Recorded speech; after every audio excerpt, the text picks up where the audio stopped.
देखिए, माननीय अखिलेश यादव जी पर जो एफआईआर दर्ज हुई है वो योगी आदित्यनाथ के दफ्तर पे उसकी प्लानिंग बनी है।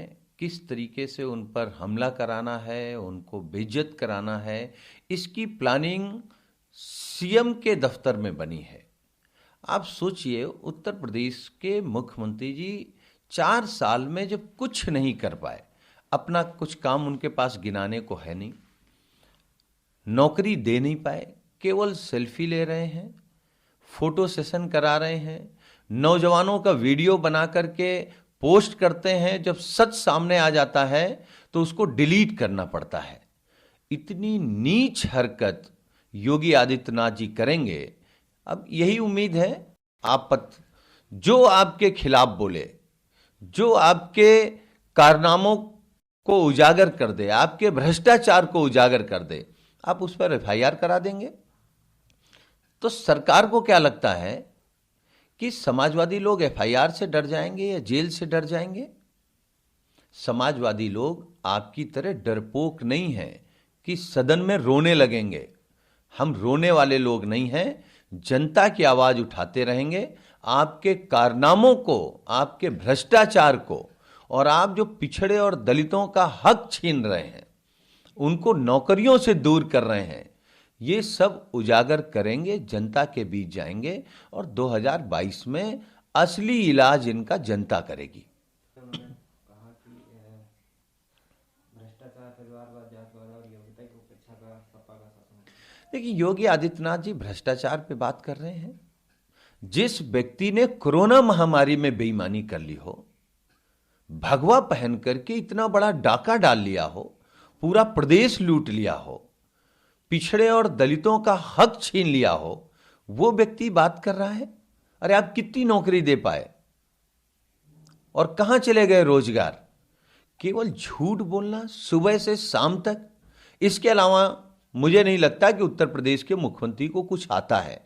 अगर उन्हें कुछ आता है, केवल नफरत फैलाना आता है, झूठ बोलना आता है। आप तुलना कर लीजिए कि अखिलेश यादव जी ने कितनी नौकरी दी थी और आप कितनी नौकरी दे पाए।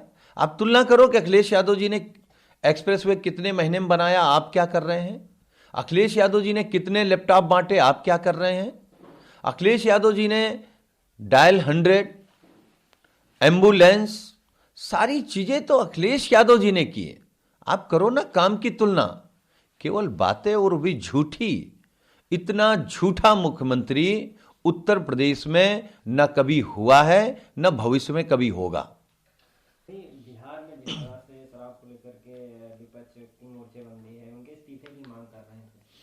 देखिए, बिहार में भी भाजपा की सरकार है, नीतीश कुमार जी तो कठपुतली हैं, और भाजपा के लोगों का ये काम है बलात्कारियों के पक्ष में खड़े हो जाना, उनको बचाना, कच्ची शराब, अवैध शराब बिकवाना। अब तो बिहार का मंत्री अपने भाई के माध्यम से अवैध शराब का व्यापार कर रहा है, व्यवसाय कर रहा है। अगर तेजस्वी यादव जी मांग कर रहे हैं कि उसके खिलाफ एफआईआर की जाए, उसको जेल में डाला जाए, तो क्या गलत है? यही भारतीय जनता पार्टी का असली चेहरा है। ये कभी धर्म के नाम पे, कभी राष्ट्र के नाम पर ये इतने गलत काम करते हैं, अनैतिक काम करते हैं, इतना भ्रष्टाचार करते हैं कि इनकी नीचता का अनुमान नहीं लगाया जा सकता है। किसान नेता और भारतीय किसान यूनियन के प्रमुख राकेश टिकैत ने कल एक बयान दिया। उन्होंने कहा कि संयुक्त किसान मोर्चा जिस दिन तय कर ले, उस दिन संसद के सामने एक मंडी खुल जाएगी। अगला टारगेट संसद के बाहर फल बेचने का होगा, मंडी खुलने का होगा। देखिए, किसान समझ चुका है कि भारतीय जनता पार्टी की सरकार देश को बेच रही है।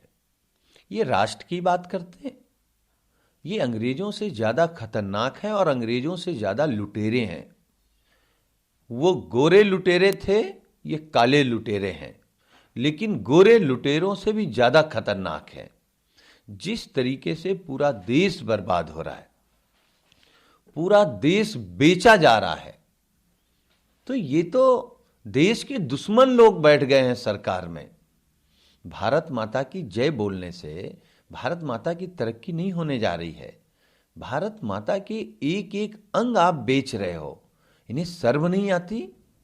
इतने बेशर्म लोग सरकार में बैठ गए हैं, अपने आप को राष्ट्रवादी कहते हैं। इनसे ज्यादा देशद्रोही कोई हो नहीं सकता, जो देश को बर्बाद करने के लिए, देश में नफरत फैलाने के लिए, देश में कैसे नफरत की राजनीति हो सके, ये काम कर रहे हैं। मुझे लगता है किसान इनको करारा जवाब देगा। पश्चिम बंगाल में चुनाव प्रचार के दौरान मध्य प्रदेश के गृह मंत्री नरोत्तम मिश्रा ने कहा कि मैं चाहूंगा कि पश्चिम बंगाल में बीजेपी की सरकार बने और मध्य प्रदेश की तरह यहाँ भी लव जिहाद कानून। देखिए, नरोत्तम मिश्रा हो या भारतीय जनता पार्टी का कोई नेता हो, क्या बंगाल में इस बात की बहस कर रहे हैं कि हमने कौन सी अच्छी सड़क बनाई है, कौन सा विश्वविद्यालय बनाया है, कौन सा मेडिकल कॉलेज बनाया है, कहाँ मेट्रो बनाई है, कहाँ गरीब की मदद की है? क्योंकि कुछ किया ही नहीं है। तो इसलिए लव जिहाद पे कभी बात करेंगे, कभी पाकिस्तान पे बात करेंगे। चीन का नाम लेने में इनकी हैसियत और औकात नहीं है। इतने डरपोक लोग हैं, तो केवल मुद्दे को गुमराह करने की बात करते हैं। आप अपनी उपलब्धि गिनाओ ना, आप बताओ कि मोदी जी ने क्या किया, क्योंकि आपके पास बताने को नहीं है। आप जब बताओगे तो आपको बताना पड़ेगा कि मोदी जी देश बेच रहे हैं, बर्बाद कर रहे हैं देश को, देश की अर्थव्यवस्था खत्म कर दी। जब इस तरीके की सोच के लोग आ जाते हैं, जिनका मकसद सिर्फ और सिर्फ जाति और धार्मिक उन्माद फैलाना हो, उनसे देश संभलेगा? पूरा देश का पैसा केवल अपना प्रचार करने में लगा दिया और देश की अर्थव्यवस्था गड्ढे में चली गई। ममता बनर्जी को चोटिल होने के बाद वो घर आ गई और आज से वो चुनाव प्रचार करेंगे और व्हील चेयर से ही प्रचार करेंगे। देखिए, ममता बनर्जी पर जिस तरीके से हमला बीजेपी ने कराया था, वो चोटिल होने के बावजूद भी भारतीय जनता पार्टी का सफाया करेंगी। बंगाल की जनता ने मन बना लिया है कि जो जुमले बोलने वाले लोग हैं, नफरत का व्यापार करने वाले लोग हैं, देश को बेचने वाले लोग हैं, देश को बर्बादी की तरफ ले जाने वाले लोग हैं, उनका सफाया बंगाल से शुरू होगा। और बंगाल के बाद उत्तर प्रदेश और उत्तर प्रदेश के बाद भारतीय जनता पार्टी का वही हश्र होगा जो कांग्रेस का हुआ है।